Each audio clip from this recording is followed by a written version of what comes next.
우리 에베소 2장 8절 말씀을 쉬운 성경으로 합독하겠습니다. 여러분은 하나님의 은혜 안에서 믿음으로 구원을 받았습니다. 여러분 스스로는 자신을 구원할 수 없습니다. 구원은 하나님의 선물입니다. 아멘.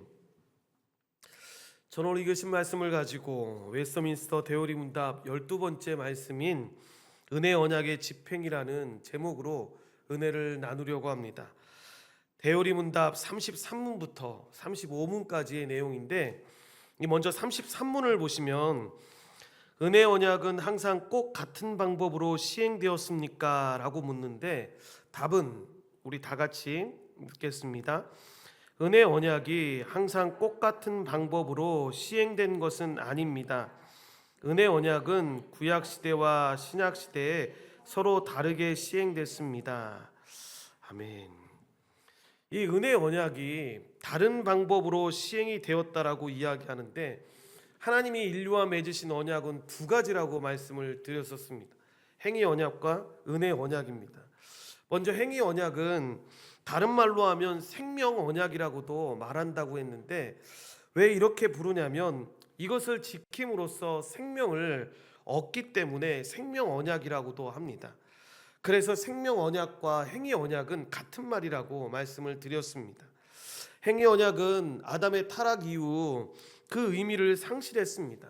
죄가 생겼기 때문인데, 그래서 행위 언약으로 구원을 얻는다라는 것이 불가능하게 되었기 때문에, 그래서 인류는 이제 은혜 언약으로만 영생을 얻을 수 있게 되었습니다. 그럴 때 우리가 한 가지 의문점이 드는 게 있습니다. 그게 뭐냐면, 은혜 언약의 중보자가 우리가 배우기에 그리스도라고 배웠는데, 그러면 구약의 성도들은 그리스도를 알지 못하지 않았냐? 그렇다면 구약의 성도들은 은혜 언약과 상관이 없는 거냐라고 이야기를 합니다. 전혀 그렇지가 않습니다. 구약의 성도들도 행위 언약이 아니라 여러분 은혜 언약으로 구원을 받았습니다. 다만 다른 것이 있다면 이 은혜 언약이 시행되는 방식이 구약시대와 신약시대에 달랐다는 데 있습니다. 이렇게 구약의 성도들도 은혜 언약 안에 있었음을 보여주는 중요한 증거가 있는데, 바로 아브라함과 다윗의 신앙입니다. 아브라함은 예수님을 기쁨으로 기다렸다라고 이야기하고, 다윗은 예수님을 주님으로 믿었습니다. 이러한 내용이 어디에 나오냐면 요한복음 8장 56절과 마태복음 22장 45절 말씀에 나오는데, 이 말씀을 연이어서 우리 쉬운 성경으로 다 같이 합독하겠습니다. 너희의 조상 아브라함은 내 날을 볼 것을 생각하며 기뻐하였다. 그는 그날을 보았고 기뻐하였다. 다윗이 이처럼 그리스도를 주님이라고 불렀는데 어떻게 그리스도가 다윗의 자손이 되느냐? 아멘. 그러니까 이렇게 구약의 성도들은 오실 예수 그리스도를 믿었고 그리스도 때문에 구원받았습니다. 하지만 구약 성도들의 믿음을 여러분 신약 성도들의 믿음과 완전히 동일하게 생각해서도 안 됩니다. 왜냐하면 아브라함과 다윗이 예수 그리스도를 믿었다고는 하지만 신약의 성도들처럼 정확하게 구체적으로 믿은 것은 아니었습니다. 다만 그들은 하나님께서 언젠가는 이 중보자를, 죄인들의 중보자를 보내실 것을 믿었던 것입니다. 정리하면 하나님께 택함 받은 자들은 모두 은혜 언약 안에 있습니다. 이 점에 있어서 구약의 성도들과 신약의 성도들은 모두 동일합니다. 그래서 신약 성도들의 머리가 그리스도인 것처럼 구약 성도들의 머리도 그리스도입니다. 그러니까 일부의 사람들이 이야기하는 것처럼 신약 성도들은 예수님 때문에 구원을 받고 구약 성도들은 율법의 행위로 구원을 받는다? 이건 진짜 틀린 문제입니다. 그러니까 시작할 때 제가 한번 OX 문제를 내보려고 했었는데, 여러분 이걸 꼭 기억해야 합니다. 구약 시대든 신약 시대든 택함 받은 자들은 모두 예수님 때문에 구원을 받았습니다. 하지만 은혜 언약이 시행되는 방식이 다르다라고 말씀을 드렸습니다. 구약의 성도들은 예수님을 정확하고 구체적으로 알지 못했습니다.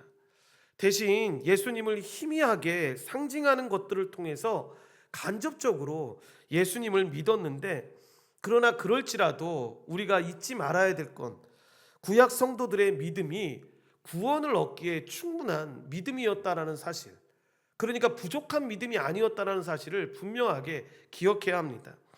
그러면 구체적으로 시대에 따라서 어떤 차이가 있었던 것인지 알아보기 원하는데, 34문에는 구약 시대의 언약이, 은혜 언약이 어떻게 시행되는지를 보여주고 있고, 35문은 신약 시대의 이 은혜 언약이 어떻게 시행되는지를 우리에게 보여줍니다. 먼저 34문에 보시면 구약 시대의 은혜 언약은 어떻게 시행되었습니까? 라고 묻는데, 답은 우리 같이 읽겠습니다. 구약 시대의 은혜 언약은 약속들, 예언들, 제사들, 할례, 유월절, 그리고 다른 예표들과 의식들로 시행되었는데, 이 모든 것은 오실 그리스도를 미리 보여주는 것으로 구약 시대에 택함 받은 사람들이 약속된 메시아를 믿기에 충분했습니다. 구약 시대에 택함 받은 사람들은 약속된 메시아를 믿음으로 말미암아 완전한 제사함과 영원한 구원을 받았습니다. 아멘. 보시면 뭐라고 나오냐면, 구약 시대 은혜 언약의 시행 방식으로 약속들, 예언들, 제사들, 할례, 유월절, 그리고 다른 예표들과 의식들로 시행되었다라고 이야기하고 있는데, 간단히 내용들을 하나씩 살펴보면, 먼저 약속들로, 여러분 은혜 언약의 중보자는 누구라고 했습니까? 예수님입니다. 그럼 행위 언약의 중보자는 누구였겠습니까? 아담입니다. 그 아담 안에 우리들이 모두 다 있었던 겁니다. 여러분 은혜 언약은 예수님과 하나님께서 맺으신 언약으로, 그래서 예수님을 통해서 예수 안에 있는 사람들은 다 구원을 얻는 것입니다. 특별히 예수 그리스도가 중보자로 오실 거라고 창세기 3장 15절에 나오는 이 원시복음에 처음 약속되었는데, 여기서 그리스도는 여자의 후손으로 묘사됩니다. 그러니까 예수 그리스도는 마태복음 1장 1절에서 갑자기 나신 게 아닙니다. 요한복음 5장 39절 말씀을 쉬운 성경으로 같이 합독하겠습니다. 너희는 성경에서 영생을 얻을 수 있다고 생각하여 성경을 부지런히 연구하고 있는데, 바로 그 성경이 나를 증언하는 것이다 라고 이야기합니다. 여러분 여기서 나오는 이 성경은 지금 우리가 가지고 있는 그 성경이 아닙니다. 그러니까 우리가 가지고 있는 성경은 신약과 구약이 다 들어있지 않습니까? 그런데 당시 예수님이 유대인들에게 말씀하실 때에는 그 성경은 어떤 성경입니까? 구약 성경만 있는 겁니다. 그러니까 구약 성경이 나에 대해서 지금 말하고 있는 것이다, 예수님에 대해서 말하고 있는 것이다 라고 이야기할 수 있는 것입니다. 그리고 이 모든 구약의 약속이 신약 성경에서 그리스도 안에서 성취되었다라고 이야기하는데, 이렇게 구약 성경에서 약속되었고 신약 성경에서 성취된 것입니다. 그리고 예언들로, 이 약속과 예언은 조금 다른데, 여러분 약속은 이렇게 해줄게 라는 것이고, 예언은 이런 일이 일어날 것이다 라는 것입니다. 대표적인 예언이 뭐냐면 창세기 49장 말씀인데, 이것은 야곱이 자기의 아들들을 축복하는 장면에서 이 유다를 축복하는 장면으로 대표적으로 여러분 메시아에 대한 예언인데, 창세기 49장 10절 말씀을 합독하겠습니다. 규가 유다를 떠나지 아니하며 통치자의 지팡이가 그 발 사이에서 떠나지 아니하기를 실로가 오시기까지 이르리니 그에게 모든 백성이 복종하리로다. 아멘.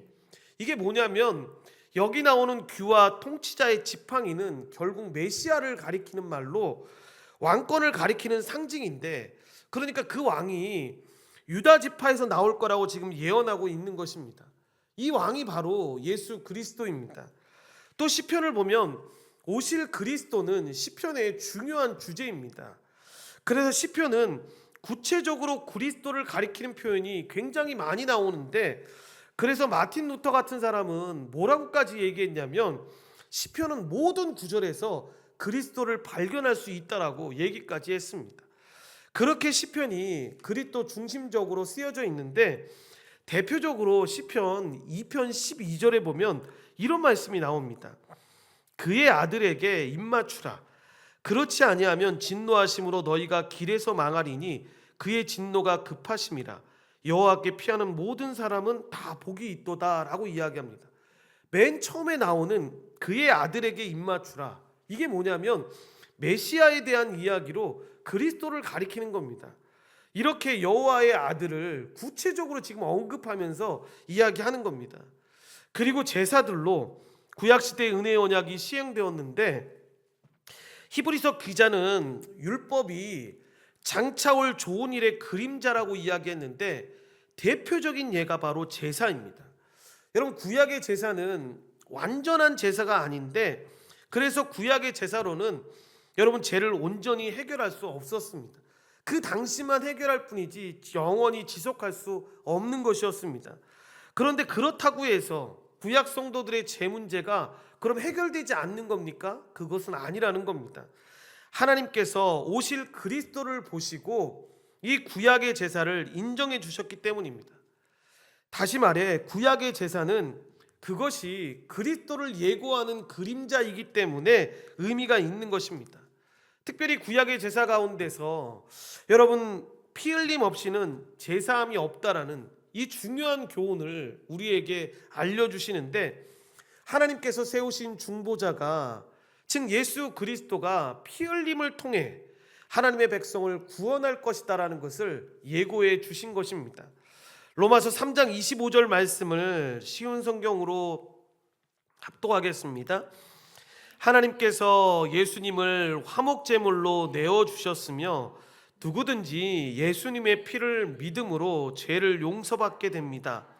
하나님은 이전에 살았던 사람들이 지은 죄에 대해 오래 참으심으로 심판하지 않으셨습니다. 이렇게 하여 하나님께서는 그분의 의로우심을 보이셨습니다. 아멘.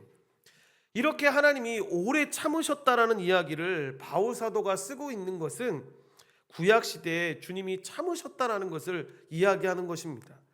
오래 참으시면서 전에 지은 죄를 심판하지 않으셨다라고 이야기하는데, 제사 제도를 통하여 하나님이 그들의 죄를 심판하지 않으시고 간가하셨다라고 지금 이야기하고 있는 것입니다. 여기서 간가했다라는 이 표현이 뭐냐면 눈 감아줬다라는 이야기인데, 그런데 여러분, 이 표현에 주의해야 합니다. 우리가 그냥 일반적으로 생각하는 눈 감아주는, 그냥 잘못을 저질렀는데도 그냥 넘어갔다, 이런 의미가 아니라 제사라는 제도 속에서 그들의 죄를 심판하지 않으시고 그들이 믿음으로, 그러니까 믿음으로 제사를 지내야 유효한 건데, 장차 올 이 좋은 분을 바라보는 믿음으로, 이것은 구약 성도들이 제사를 통해서 가시는 믿음의 방식, 믿음이라는 말을 지금 설명하고 있는 것입니다. 그리고 이제 할례로, 아브라함은 언약의 표로 할례를 받았는데, 창세기 17장에 보면 아브라함에게 하나님이 이삭을 주시기 1년 전인, 그러니까 99세 때에 하나님께서 언약을 말씀하시는데, 뒤에 프린트물에 보면 이 말씀이 나오는데, 2절에 보면 내가 내 언약을 너와 나와 너 사이에 두어 너를 크게 번성하게 하리라 라고 말씀하시면서 언약을 맺으십니다. 그리고 4절에 보라, 내 언약이 너와 함께 있으니 너는 여러 민족의 아버지가 될지라, 그리고는 이름을 바꿔주십니다. 아브라함이라고. 그리고 나서 7절에 보면 내가 내 언약을 나와 너 및 내 대대 후손 사이에 세워서, 여기서도 이 언약이라고 하는 것은 아브라함과 맺으시는데, 크게 보면 행위 언약과 은혜 언약입니다. 그런데 아브라함과 맺으시면서도 너 및 내 대대 후손 사이에 세워서 영원한 언약을 삼고 너와 내 후손에 하나님이 되리라라고 말씀하십니다. 그리고는 하나님께서 이 언약을 언약의 표로서 제시하는 것이 바로 우리가 잘 알고 있는 할례입니다. 그래서 10절을 보시면 너희 중 남자는 다 할례를 받으라고 하시는데, 이것이 나와 너희와 너희 후손 사이에 지킬 내 언약이라. 너희는 포피를 베어라. 이것이 나와 너희 사이의 언약의 표징, 쌓인 언약의 표라고 얘기를 하는 것입니다. 그래서 이 할례라고 하는 것이 지금에는 유아 세례와 연결이 되어 있는데, 이렇게 할례라고 하는 것을 통해서 하나님은 당신과 아브라함과 및 아브라함의 후손과 맺으신 언약의 표로 삼으십니다. 그런데 그럴 때에도 우리가 잘 알아야죠. 여러분, 이 표는 할례를 받는다고, 그러니까 구원을 받는다는 뜻은 아닙니다. 이것을 진짜 오해하지 말아야 되는데, 언약 관계가 하나님과 생겼기 때문에 그 증거로 할례를 한 겁니다. 그러니까 아브라함은 자신이 이미 구원받았다라는 이 사실을 확실한 표로 남기기 위해서 할례를 받은 것입니다. 그러니까 할례를 받는다고 구원을 얻는 것이 아니라 언약 백성이 되었기 때문에 할례를 받는 겁니다. 이 할례는 남자의 생식기를 일부 절단하는 의식인데, 이 고대 사회에서 여러분, 남자의 생식기는 힘과 능력을 상징했습니다. 그러므로 이 할례는 뭐를 표현하는 거냐면, 스스로의 능력이 아니라 하나님의 은혜로만 구원에 이를 수 있다라는 사실을 나타내는 의식인 것입니다. 그러니까 단순히 현상적인 모습만 봤을 때에도, 여러분, 저기 앞에 있을 그때에 하나님이 이스라엘 백성들에게 할례를 명하실 때가 있지 않습니까? 그들이 지금 쳐들어와서 죽이면 다 죽는데, 여러분, 그 앞에서 바로 할례를 행하게 하십니다. 무슨 이야기입니까? 너희들의 힘을 의지하지 말고 내 힘을 의지해서 이 전쟁에 나가라는 겁니다. 그런데 이 의미는 그냥 이 전쟁의 의미로 그치는 게 아니라, 우리가 구원을 받는 것도 스스로의 능력이 아니라 이렇게 하나님의 은혜로만 구원에 이른다라는 사실을 이렇게 할례를 통해서 보여주시는 것입니다. 그런 점에서 할례는 하나님의 은혜인 그리스도를 상징하는 것이고, 아브라함은 이 의미를 잘 이해했던 것입니다. 따라서 구약의 성도들이 율법으로 구원받고 신약의 성도들은 은혜로 구원받는다라고 생각하는 게 얼마나 큰 오류인지를 우리는 알게 됩니다. 이것은 세례도 마찬가지입니다. 이 세례를 받는다고 구원을 받는 것이 아니라, 세례는 믿고 신앙을 공적으로 고백함으로써 그것을 인정해주는 표입니다. 그래서 이제는 하나님께 구원받은 이 언약 백성이 되었다라는 것을 인정하는 것인데, 마찬가지로 할례는 그 자체로 구원의 효력을 가지지는 않지만 그리스도에 대한 믿음을 드러내는 것으로, 이렇게 언약은 전부 그리스도를 바라보는 것입니다. 그 다음이 유월절입니다. 하나님께서 출애굽 당시에 애굽의 모든 장자를 심판하신 날이 유월절입니다. 그런데 그 유월절에 이스라엘의 장자는 단 한 사람도 죽지 않게 됩니다. 이것은 이스라엘 사람이라서 안 죽은 것이 아니라 양의 피를 문에 발랐기 때문에, 이 어린 양의 피 때문에 죽지 않게 된 것인데, 바로 이것이 그리스도를 유월절 어린 양이라고 부르는 이유입니다. 고린도전서 5장 7절 말씀을 쉬운 성경으로 합독하겠습니다. 여러분은 새 반죽이 되기 위해 묵은 누룩을 없애버리셔야 합니다. 유월절 어린 양이신 그리스도께서 죽으셨으므로 사실 여러분은 누룩이 들어있지 않는 새 반죽이 되었습니다. 아멘. 이 하나님께서 유월절 어린 양의 피를 보시고 은혜를 베푸신 것처럼, 지금은 그리스도의 피를 보시고 은혜를 베푸시는데, 이렇게 구약의 유월절은 앞으로 오실 그리스도를 대망하는 의식이었습니다. 그러니까 구약 시대에 이런 메시지에 대한 약속, 예언, 제사들, 할례, 유월절, 이 모든 것들이 다 그리스도를 보게 만드는 하나의 장치들이었는데, 이스라엘 백성들이 여러분 해마다 유월절을 지키지 않습니까? 이렇게 해마다 지킬 때마다 고백하는 거죠. 우리는 애굽 사람이 아니라서 구원받은 게 아니라 우리는 그 유월절 어린 양의 피 때문에 구원받은 자야. 언젠가 더 좋은 것을, 더 좋은 그리스도를 주실 거다라는 믿음을 가지고 여러분 그 유월절을 그들은 보내고 있는 것입니다. 그리고 다른 예표들과 의식이 있었다라고 이야기하는데, 예표란 원형을 상징하는 것으로, 이것은 성경 해석에 되게 중요한 개념인데, 구약에서 그리스도를 상징하는 중요한 예표는 성전입니다. 구약의 성도들은 이 죄의 문제를 해결하기 위해 성전으로 갔습니다. 여러분, 이것은 죄사함을 받기 위해 그리스도께로 나아갈 것을 예표하는 것으로 구약의 의식들도 마찬가지입니다. 예를 들어 여러분, 구약의 율법은 이 문둥병자를 부정한 자로 간주하고 거주지에서 추방할 것을 요구합니다. 왜 그렇습니까? 이 문둥병이 죄를 상징하기 때문입니다. 그러니까 구약의 성도들은 이러한 의식을 통해서 이 죄가 가져오는 끔찍한 결과와 이 죄를 해결하기 위해서 중보자가 필요하다라는 사실을 분명하게 알고 있었습니다. 그리고 히브리서 9장 10절을 보시면 이렇게 말합니다. 이런 것은 먹고 마시는 것과 여러 가지 씻는 것과 함께 육체의 예법일 뿐이며 개혁할 때까지 맡겨둔 것이니라 라고 이야기합니다. 개혁할 때까지 맡겨둔 것이다 라고 이야기하는데, 이 개혁한다라는 게 뭐냐면 복음으로 이것들이 개혁할 때까지라는 이야기입니다. 그래서 우리가 구약의 레위기의 제사법도 있고, 또는 출애굽기 21장부터 있는, 또 신명기에 있는 이스라엘의 민법에 대한 것들도 우리가 보게 되면 그런 것들을 읽으면서 우리가 다 지켜야 되냐라고 이야기하면 그렇지 않습니다. 그래서 여러분, 우리가 주일마다 제사 지내지 않지 않습니까? 그리고 이스라엘의 민법을 우리 지금 그대로 지키지 않고 살아가고 있지 않습니까? 여러분, 왜 그런 겁니까? 지난번에 설명드렸던 것처럼 제사는 예수님을 통해서 완성되었고 개혁됐다라는 이야기 때문입니다.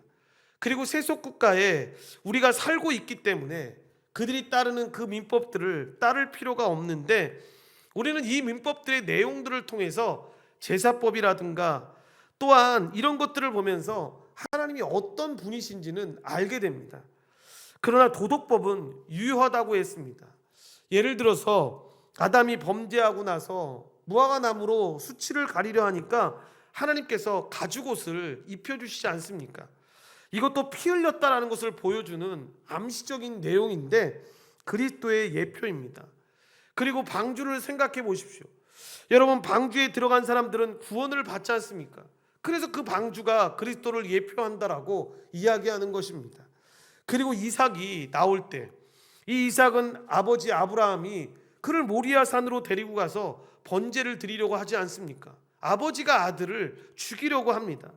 여러분, 그 모습을 보면서 우리는 성부께서 아들을 이 땅에 보내셔서 그를 십자가에 매달아 죽이시는 이 아버지 하나님에 대한 그리스도의 모형임을 보게 됩니다.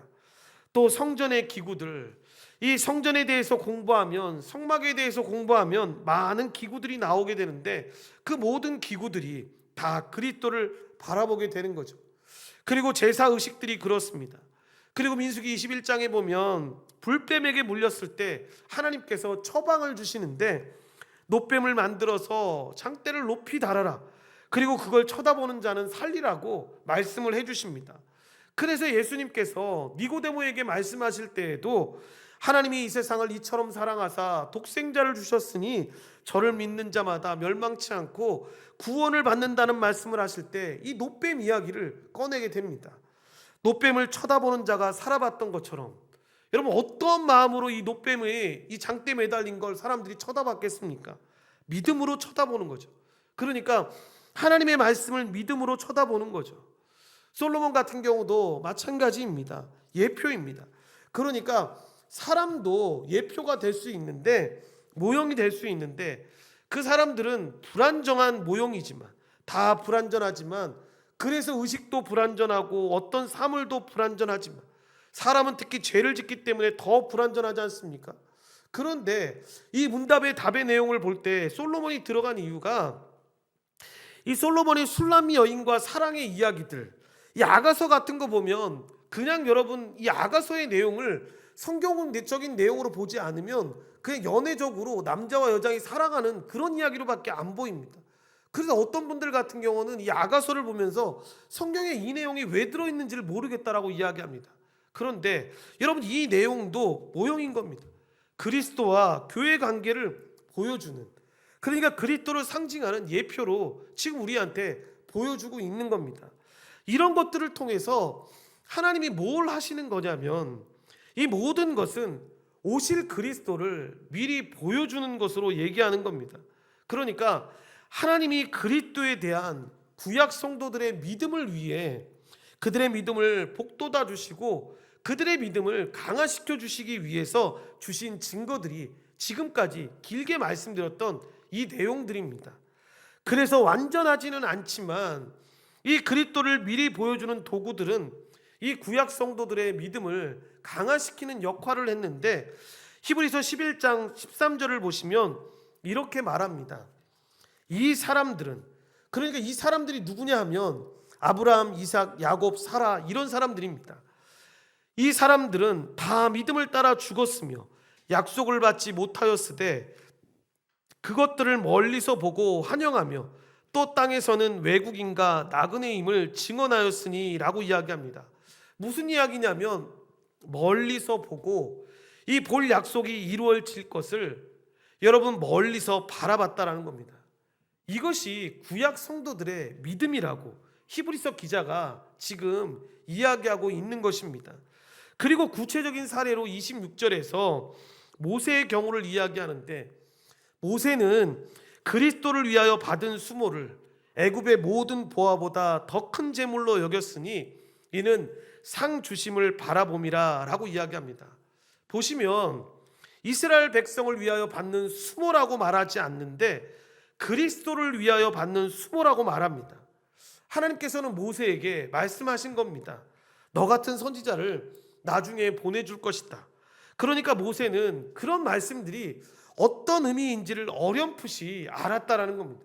분명히 그분이 예수님이고 그 예수님이 어떤 분이시야 이렇게까지는 모른다 하더라도 너와 같은 선지자를 나중에 보내실 거고 영원히 너희들을 구원하실 거다라는 어렴풋이 그 내용을 알았다라는 거죠.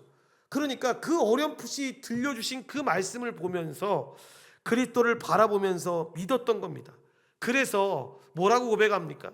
지금 받고 있는 이 수모, 애굽에서 내가 왕자로서 부귀 영화를 누리는 것보다 그리스도를 위해서 받는 수모가 나에게는 더 영광이다라고 지금 설명하고 있는 것입니다.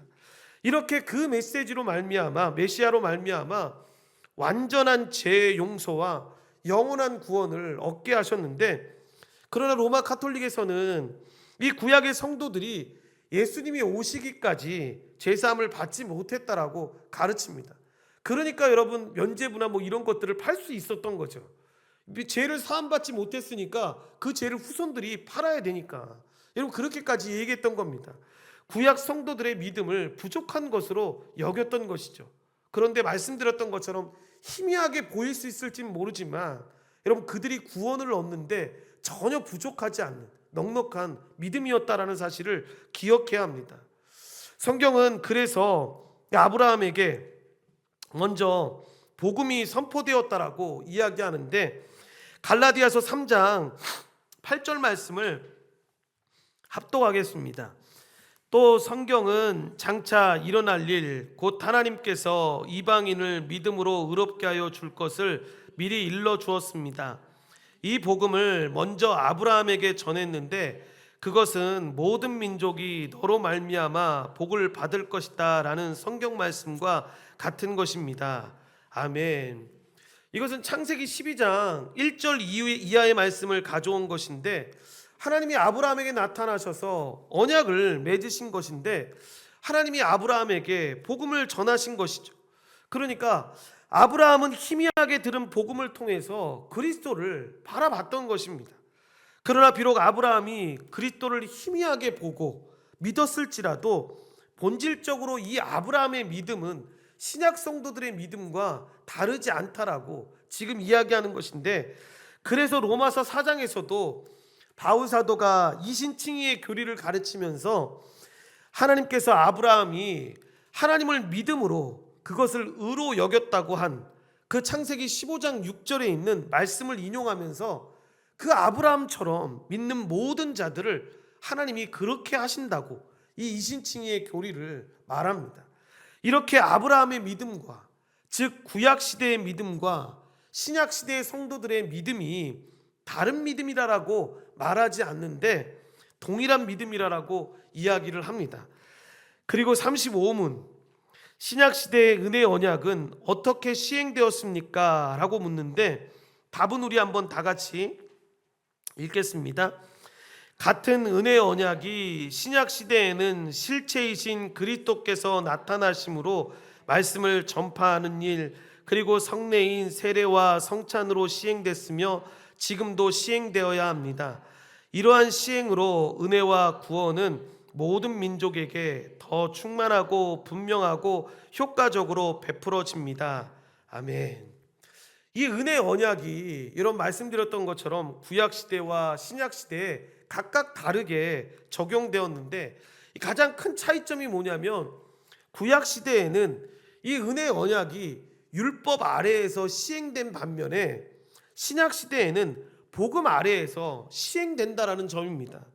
그래서 구약 시대에는 그리스도를 상징하는 것들을 통해서 간접적으로 은혜 언약의 혜택을 받았다면, 신약 시대에는 이 복음의 실체이신 그리스도에게서 직접 은혜 언약의 혜택을 받는 것입니다. 그래서 예수님은 사도들에게 복음을 전하라고 하셨고 복음의 증인이 되라고 하셨는데, 율법의 렌즈를 통해서 여러분 그리스도를 간접적으로 보는 것이 아니라 복음의 렌즈를 통해서 그리스도를 직접 봄으로써 이 은혜 언약의 혜택을 더 완전하고 분명하고 효과적으로 누릴 수 있게 되었으니까 그렇게 전하라고 말씀하신 것입니다.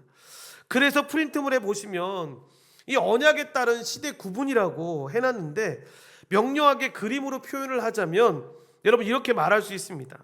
아담과 하와에게는 행위 언약이 유효했습니다. 그런데 범죄한 다음에는 그들에게도 행위 언약을 통해서 구원받을 수 있는 사람이 한 사람도 없기 때문에 은혜 언약이 시행된 것입니다. 이게 구약 시대입니다. 그리고 여기서도 은혜 언약이 시행되게 되는데, 그러나 여기서는 신약 시대와는 달리 율법이라고 하는 형식 속에서 여러분 시행되는 것입니다. 그러다가 예수님의 십자가 사건으로 인해 여기서부터는 복음이라고 하는 형식 속에서 은혜 언약이 시행되게 되는데, 그런 차이가 있는 겁니다. 이것을 잘못 이해를 하면 아담은 율법의 행위로 구원을 받은 것이고, 구약 시대에는 모세의 율법을 행함으로써 구원받고, 신약 시대에는 복음을 믿음으로 구원받는 것이다 라고 이야기할 수 있는데, 전혀 그렇지 않다라는 것입니다. 죄와 타락 이후에 이 은혜 언약이 우리를 구원하시는 하나님의 방편이 되었다는 것, 여러분 이 사실을 분명히 알아야 합니다. 그리고 여섯 번째로 신약 시대 이 은혜 언약의 시행 방식으로 말씀과 성례라고 할 수 있는데, 먼저 말씀을 보시면 말씀의 전파 혹은 설교라고 이야기할 수 있는데, 율법의 렌즈가 아닌 이 복음의 렌즈로 그리스도를 직접 봄으로써 이 은혜 언약의 혜택을 더 완전하고 분명하게 효과적으로 누릴 수 있다라고 이야기합니다. 그래서 너희는 만민에게 나가서 복음을 전파하라고 주님께서 말씀을 하셨는데, 구약 성경을 통해서 당신 자신이 구약 예언의 성취라는 것을 증명해 내시고 이제 너희가 이 복음의 증인이라고 보내시는 것인데, 쉽게 말해 구약 시대의 사람들은 여러분 20부작 정도 되는 드라마에서 한 5부작 정도까지, 그런데 5부작이 아주 중요한 내용들 나오는 이 내용들, 이런 내용들을 본 거죠. 그러니까 대충 다 알긴 아는 겁니다. 그러나 신약 시대의 사람들은 어떤 사람들이냐? 다 본 겁니다. 다 본 거나 다름이 없는데, 물론 여러분 역사의 마지막 일인 이 주님의 재림은 기다리는 것이지만 다 본 거나 마찬가지입니다. 결정적인 드라마의 반전이 일어나는 것까지도 다 본 것인데, 그래서 구약의 사람들과 다르다라고 이야기하는 겁니다. 그러니까 더 완전하고 더 분명하고 더 효과적으로, 그리고 확신에 있어서도 더 확신을 누리면서 나아갈 수 있는 것입니다. 그리고 성례는 세례와 성찬으로 시행되었으며 계속 시행되어야 하는데, 구약 시대에는 이 은혜 언약이 매우 번잡하고 복잡하게 여러분 시행됐었습니다. 그래서 절기만 봐도 얼마나 여러분 상세한 규정이 있고, 제사에 대해서도 얼마나 여러분 복잡한 규정이 있었는지 모릅니다. 그리고 일상을 살아가는 동안에도 여러분 항상 지켜야 하는 쉽지 않은 이 일들이 얼마나 많이 있는지 모릅니다. 그러나 지금은 이것들이 단순하고 분명하게 이렇게 말씀하고 있는 것입니다. 이렇게 신약 시대에는 은혜 언약이 주로 세 가지로, 통해서 적용되는데 복음을 설교하는 것, 그리고 세례와 성찬입니다. 여러분, 이것들은 복음의 실체이신 그리스도를 매우 분명하게 보여주는 것으로 구약의 성도들은 율법을 통해서 자신들이 죄인이라는 사실과 이 죄를 해결해 줄 중보자가 필요하다는 사실까지만 알고 있었습니다. 그러니까 중보자가 누구이고 어떤 방식으로 자신의 죄가 해결되는지는 알지 못했습니다. 그런데 신약시대, 이 성령의 시대를 살아가고 있는 우리들은 얼마나 복을 받은 자들이냐면, 여러분, 우리는 중보자가 누구이고 예수 그리스도라는 사실, 그리고 어떤 방식으로 자신들의 죄가 해결되는지를 분명히 아는 자들이기 때문에 우리가 여러분 구약시대에 살아가는 사람들보다 더 복된 사람이고 하나님의 은혜로 살아가는 사람입니다 라고 설명하는 것입니다. 세례와 성찬이 이 구약의 의식들보다 탁월한 이유인데, 구약의 의식들은 그리스도를 간접적으로 보여주지만 이 세례와 성찬은 예수님의 대속적 죽음과 그 효과를 분명하게 보여줍니다.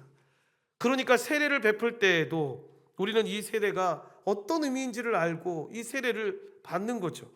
그리고 성찬을 받을 때에도 우리는 예수님이 십자가에서 당하신 그 억울하심, 그 희생적인 그 죽으심, 당신의 살과 피를 우리에게 나눠주신 것, 그리고 그 그리스도 안에서 우리가 연합되어진 것, 그리고 그리스도 안에 있는 형제들과 우리가 교회로서 연합되어서 살아가는 것, 이 의미들을 다 아는 것입니다.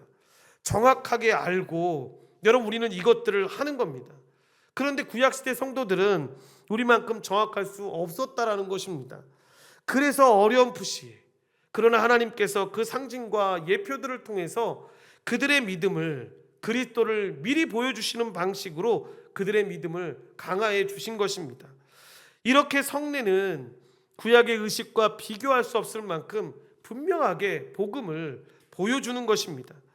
7번을 보시면 신약시대 은혜의 언약에 효력이 미치는 범위라고 나오는데, 구약시대에는 그 은혜의 언약의 혜택이 이스라엘 민족에게 제한되어 있었다면 신약시대에는 이방인을 포함하여 모든 민족으로 확장되게 됩니다.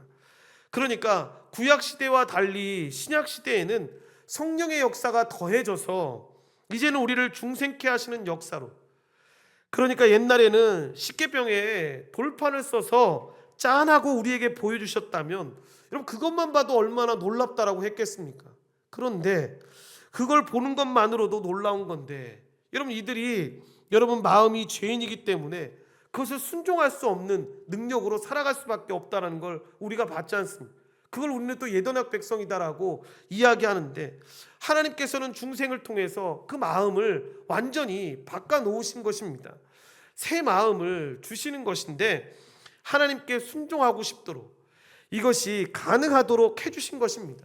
신약시대에 이 성령의 역사가 더해진다라는 것이 바로 그런 역사, 그렇게 마음속에 도장을 찍듯이 찍어주셔서 그렇게 살아갈 수 있는 자로 만들어 주신 것입니다. 결론적으로 교훈과 적용입니다. 구약시대의 은혜의 언약이나 신약시대의 은혜의 언약이나 은혜의 언약의 중보자는 그리스도라는 사실을 우리는 알게 되었는데, 결국 우리는 은혜의 언약으로 구원받았다라는 표현보다는 여러분 그리스도로 말미암아 구원받았다라는 표현이 더 적절하다라는 것을 알게 됩니다. 그렇게 구약시대에도 그리스도를 바라봤던 것이고 신약시대에도 오실 그리스도를 바라보면서 구원을 받은 것입니다. 그러니까 사도행전 4장 12절에 나와 있는 것처럼 하나님께서 그리스도 외에 다른 이름을, 구원받을 만한 다른 이름을 우리에게 주신 적이 없는 것입니다. 오직 그리스도밖에 없는 것입니다. 그래서 우리는 믿음에 대해서 핑계할 수 없는데, 로마서 1장 20절 말씀을 쉬운 성경으로 합독하겠습니다. 세상이 창조된 이래로 하나님의 보이지 않는 성품인 그분의 영원한 능력과 신성은 그가 만드신 만물을 보고서 분명히 알 수 있게 되었습니다. 그러므로 사람들은 핑계를 댈 수 없습니다. 아멘. 심지어 여러분 이 말씀은 일반 은총에 대한 이야기입니다. 그러니까 자연세계가 타락했지만 이 자연세계를 통해서라도 창조주가 계시다라는 것을 알 수 있다라고 이야기하고 있는 것인데, 구약 시대에도 하나님께서 충분한 계시를 주셨습니다. 그런데 지금 우리를 보십시오. 우리는 복음을 가지고 있고 복음을 제시할 수 있습니다. 그러니까 우리에게는 여기에서 얘기한 것처럼 더 충만하고 효과적이고 더 분명한 그리스도를 믿을 수 있는 조건들을 주신 것입니다. 그러면 당연히 책임이 따라야 되는 겁니다. 무지에 대한 책임이 결코 가볍지 않는 것인데, 로마서 1장 21절과 22절 말씀을 쉬운 성경으로 합독하겠습니다. 사람들은 하나님을 알면서도 하나님께 영광을 돌리지도 않았고 하나님께 감사하지도 않았습니다. 오히려 사람들은 헛된 것을 생각했으며 그들의 어리석은 마음은 어둠으로 가득 찼습니다. 사람들은 자기들이 지혜롭다고 생각하지만 사실은 어리석습니다. 아멘. 보시면 지금 유대인들과 같은 경우는 하나님을 알았습니다. 율법을 통해서 하나님을 알았는데, 그런데 하나님을 아는 걸 가지고 어떻게 행동을 합니까? 나는 알고 너희는 무식해 라고 이야기하면서 이방인들을 무시했습니다. 그럴 때 바울 사도가 이렇게 이야기하는 겁니다. 너희가 하나님을 알았는데, 하나님을 알아서 하나님을 영화롭게 하지 않았다고, 하나님을 알았는데 하나님께 감사하지 않았다고, 오히려 너희의 생각이 허망해지고 마음이, 미련한 마음이 어두워졌다고, 스스로 지혜 있다고 하면서 사람을 무시했다고. 그 뒤에 쭉 나오는 이야기가 무슨 이야기입니까? 범죄했다라는 이야기가, 하나님을 안다고 하는데 범죄했다는 이야기가 계속 나옵니다. 그런다고 했을 때 여러분, 우리는 구약시대 유대인들과 비교할 수 없을 정도로 여러분, 우리는 은혜를 받은 사람들 아닙니까? 그렇다면 여러분, 이 말씀을 적용해 봤을 때 진리를 분별하는 사람이 돼서 주를 섬기는 사람이 되어야겠다라는 이 생각을 가져야 하는데, 우리가 예수를 믿는데 왜 여러분 미스터 대요리 문답이 우리 인생에 필요한 것입니까? 우리가 구원받는데 이거 모르면 지옥 갑니까? 어떤 분이 진짜 물어보더라고요. 학교 후배가 제가 웨스트민스터 대요리 문답 하니까 그 친구가 우스갯소리로 저한테 물어봤던 내용이 뭐냐면, 형, 그거 공부하지 않으면 지옥 갑니까? 그러길래 지옥 가지 않아, 그렇게 제가 이야기를 했는데 실제로 지옥 가지 않습니다. 그런데 왜 여러분 우리는 이걸 배웁니까? 왜 우리는 그리고 주일날 그렇게 남아서 성경 공부를 하고 매일매일 하나님의 말씀을 보기 위해서 애를 씁니까? 단순히 어떤 지적인 호기심이나 지적 만족을 위해서 우리가 하고 있는 게 아닙니다. 사실은 이 교리를 바르게 알 때 우리는 아는 겁니다. 주님을 더 알 수 있다라는 거, 그리고 주님을 더 알아간다라는 게 더 확신하면서 그분 안에 거하면서 살아갈 수 있다는 걸 알기 때문에 그 내용들을 배우고 공부하면서 나아가는 겁니다. 그러니까 우리 인생에서 숙제는 뭐냐 하면, 내가 머리로 이해하는 것과 내가 하나님을 경험하고 느끼는 것입니다. 이것을 이해하고 경험하고 느끼고 그 삶 가운데 걸어가게 된다면 여러분, 우리는 자연스럽게 더 기도의 자리로 나아가게 될 것이고, 이것 때문에 우리 안에는 흔들리지 않는 변함없는 굳건한 진리들이 계속해서 세워지게 될 것인데, 그냥 주관적으로 내가 좋을 때에는 확신이 있고 내 컨디션이 별로 좋지 않을 때에는 기도도 별로 하지 못하고 흔들리는 그런 믿음이 아니라, 내 상황과 환경에 상관없이 감정적으로 동요할 때는 있겠지만 거의 드러나지 않을 만큼 흔들리지 않는, 그렇게 그냥 차분하게 하나님 안에 거하면서 굳건하게 설 수 있는 그런 믿음의 사람들로 살아가야 되는 것입니다. 그렇게 많이 받는 자의 책임이 여러분 그런 자의 책임이 아니겠습니까? 그렇게 지식으로 하나님을 영화롭게 하고 그렇게 하나님의 은혜 가운데서 구하면서 든든하게 서서 걸어갈 수 있는 사람, 그것이 여러분 우리가 이렇게 하나님의 말씀을 배우고 그 말씀 안에서 걸어가는 사람들의 모습이 아니겠습니까? 문제가 생기고 어려움이 생겼을 때, 시험이 들 때 여러분 상한 마음이 들고 어려움이 들 때도 있지만, 그때 감정적으로 동요하더라도 거의 드러나지 않을 만큼 흔들리지 않는, 그냥 차분하게 하나님 안에서 굳건하게 살아가는 저와 여러분이 되시기를 간절히 축원드립니다. 기도하시겠습니다. 하나님 감사합니다. 하나님의 은혜 가운데 주의 백성들을 불러주시고 인도하여 주셔서 은혜 언약의 집행이라는 이 제목으로 은혜를 나누게 해주셔서 감사합니다. 하나님, 은혜 언약이 구약의 시대와 신약의 시대에 다른 방법으로 시행되었지만 하나님, 구약 성도의 믿음과 신약 성도의 믿음, 즉 택함 받은 자의 믿음은 변치 않는다라는 것, 동일하다라는 것을 오늘 말씀을 통해서 우리가 살펴보았습니다. 하나님, 우리가 구약 시대나 신약 시대에 보여줬던 그 하나님의 분명하신 증거들을 통해서, 하나님이 베풀어 주시는 그 방법들을 통해서 더 분명하게 하나님의 말씀 위에 서서 하나님의 은혜를 구하며 살아갈 수 있도록 주님 도우시고 인도하여 주시옵소서. 왜 살다 보면 흔들릴 때가 없고 어려움이 없겠습니까? 하나님, 그러함에도 불구하고 우리가 굳건히 서서 걸어갈 수 있는 건 하나님의 말씀 앞에서 하나님이 어떤 분이시고 하나님의 은혜 안에서 살아가는 자 신자의 삶이 어떤 삶인지를 알기에 우리가 그렇게 굳건히 서서 요동하지 않고 하나님의 은혜로 걸어갈 수 있음을 고백합니다. 하나님, 온전한 교회 모든 성도들이 이 은혜 언약의 이 시행 앞에서 정말 굳건하게 서서 하나님의 그 은혜를 구하며 하나님의 그 은혜 붙잡고 나아갈 수 있도록 주님이 도우시고 인도하여 주시옵소서. 모든 걸 주님께 감사드리오며 예수님의 이름으로 기도드리옵나이다. 아멘.